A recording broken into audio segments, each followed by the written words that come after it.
So it's almost 2 months since President Biden was inaugurated. And how are you feeling about that now? Getting a little buyer's remorse, maybe?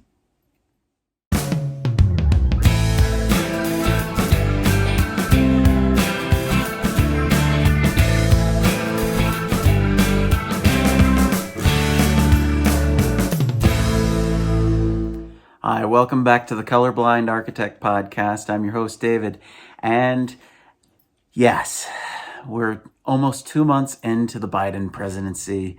And of course, everybody is so joyous at all the wonderful things he's done, such as threatening to raise taxes and bombing Syria and making it so that biological males can compete with girls in women's sports, thereby killing women's sports. And oh yeah, and weakening the military.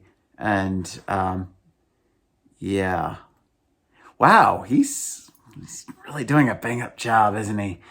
You know, I would say I told you so, but well, yeah, that seems cliche. Instead, I'm just gonna say, yeah, you kind of get what you vote for. And while I do think that there is obviously a chance that there was some manipulation of the votes, I think the fact that it got even close, the fact that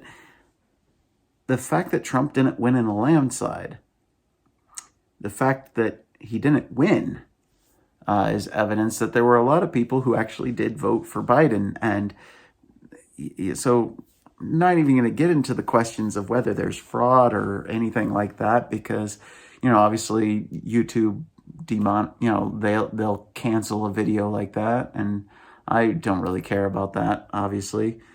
But at the same time, I also don't have evidence one way or the other. So other than the circumstantial evidence that I think we've all seen, or at least those that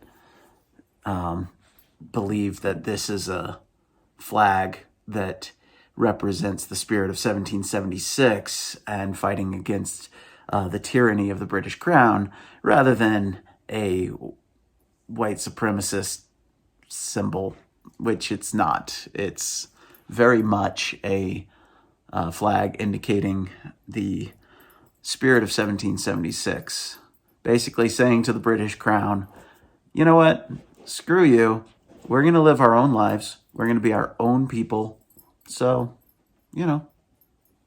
don't tread on me. And that it goes down to the core of what it is to be American. What does it mean to be American? Well, what it means to be American is, to be free, right? To live free or die, as the New Hampshire state motto says, or where I grew up, Virginia, right? Sic semper tyrannis. The flag literally shows an Amazonian woman, half breast exposed, right? It shows her with her foot atop dead King George after he's been beheaded. And it's like, you gotta love the imagery, because it's essentially saying, look, don't mess with us. We're gonna be free.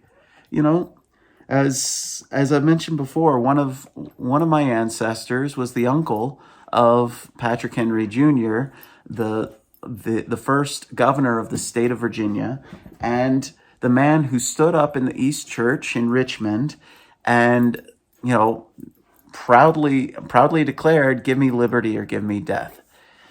And I'm not advocating to disobey the law. I'm not advocating to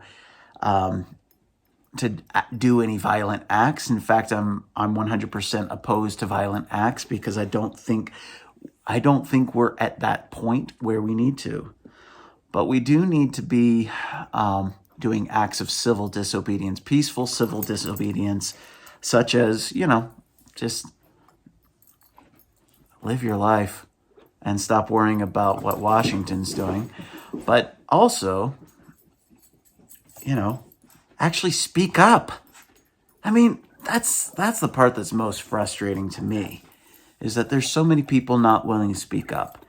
And even though I'm speaking to maybe like just the 3 or 4 people who ever listen to my videos, the important thing is we need to speak up. This is my way of speaking up. You know, I'm publishing my videos onto YouTube and onto Rumble because that's my method of speaking out. Yeah, could I do more? I don't know. Maybe I could. I have been thinking maybe I need to get a little bit more active into local politics. But at the same time, I honestly am so busy that that would be really hard for me to do. But we all need to do more to, you know, yeah, we all need to do more. And if you're wondering, my dog here, he decided during the filming of this video, now was the time to start playing fetch. So, anyways, I'm the colorblind architect. Peace out.